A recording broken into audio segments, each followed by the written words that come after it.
इंद्र और बूंद। एक बार की बात है, विशाल आकाश में इंद्रदेव राजा तूफान की गर्जना के साथ बिजली चमका रहे थे।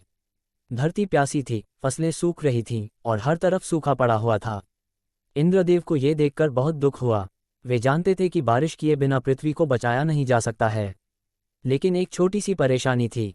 इंद्रदेव के पास बारिश के लिए सिर्फ एक छोटी सी बूंद बची थी। बाकी सारे बादल सूख चुके थे।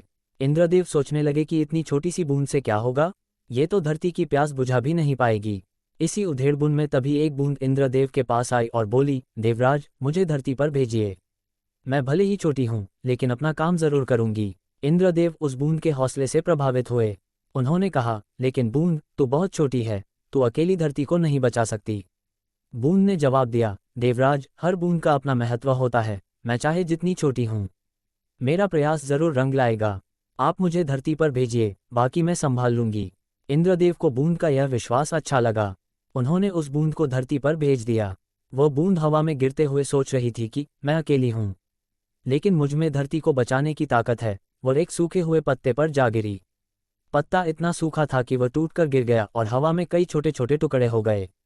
हर टुकड़े पर वह बूंद थोड़ी थोड़ी होकर फैल गई। ये टुकड़े हवा में उड़ते हुए दूसरे सूखे पत्तों से टकराए और उन पर भी थोड़ी थोड़ी बूंदें गिर गईं। धीरे धीरे हवा में नमी बनने लगी।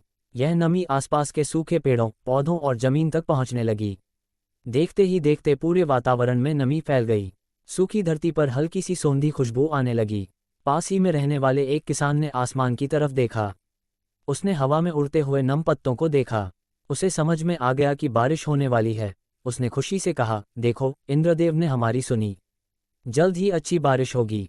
और सचमुच कुछ ही देर में आसमान में घने काले बादल छा गए। तेज हवा चलने लगी और जोरदार बारिश होने लगी। उस छोटी सी बूंद की वजह से आसपास के वातावरण में इतनी नमी बन गई थी कि भारी बारिश हुई। इस कहानी से हमें ये सीख मिलती है कि कोई भी काम छोटा नहीं होता है। हर छोटा प्रयास मिलकर बड़ा काम कर सकता है। हमारे मन में विश्वास हो तो हम असंभव को भी संभव कर सकते हैं। धन्यवाद। कृपया हमें लाइक करें और हमारे चैनल को सब्सक्राइब करें।